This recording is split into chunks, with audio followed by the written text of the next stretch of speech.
about hearing from God, being sensitive. Hearing from God and being sensitive to God. It's something, well, I can teach it. Get close to God and you'll begin to hear.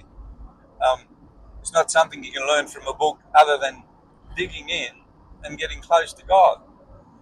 But you become sensitive to it. You begin to hear. Like, I can confront people and tell them what they were talking to me about when it's impossible. I couldn't have heard what they said.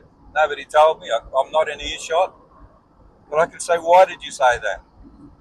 You know, one of them was we were baptising people. It was a pastor that told us we could. We preached a bit on baptism and repentance, and there was people in that congregation that hadn't been. The pastor said, you can baptise them, so we took them to the river. But there was people in leadership there that taught that that wasn't right. We weren't ordained. What a load of rubbish. So he spoke to another man that was sort of like a fill-in for the assistant manager. But he spoke to him from, probably 300 metres away, whispering. But I didn't hear it with my ears, but I heard it in the spirit. He was telling him, you're in charge here, not him. He's a nobody, you are somebody. If he goes too far, stop him. So what happens, we're baptising away. This assistant comes into the water with me, supposedly wanting to learn how to baptise. I'm baptising someone that had an ice addiction. He repented, we baptised him. And then I was going to go into deliverance. I know this guy had demons in him.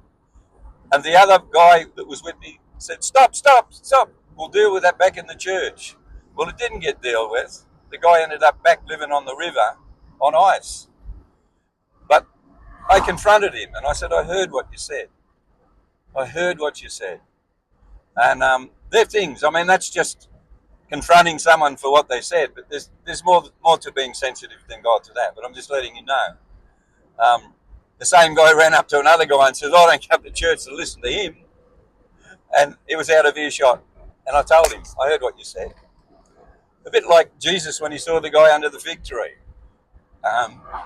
You can get sensitive to God, be led by the Spirit of God, because as many as are led by the Spirit of God, these are the sons of God. And if you're led by him, you'll hear from him. It's not just a religious ritual.